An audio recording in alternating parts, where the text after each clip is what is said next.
Publicado edital para o concurso do Conselho Regional de Engenharia e Agronomia de Mato Grosso de 2025. As inscrições serão feitas até 7 de outubro de 2025 no site da Banca Inepam. Os contratados receberão salários de até R$ 5.000. Adquira estabilidade profissional, benefícios, remuneração atrativa e oportunidades de crescimento e desenvolvimento pessoal e profissional por meio da carreira pública. As apostilas digitais em arquivos PDF do provimento efetivo.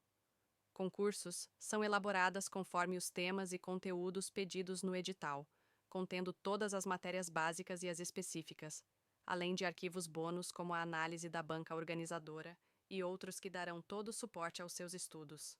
Estude com a qualidade de quem aprova candidatos desde 2011.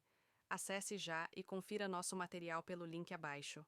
Provimento efetivo, concursos. Os melhores preparando os melhores.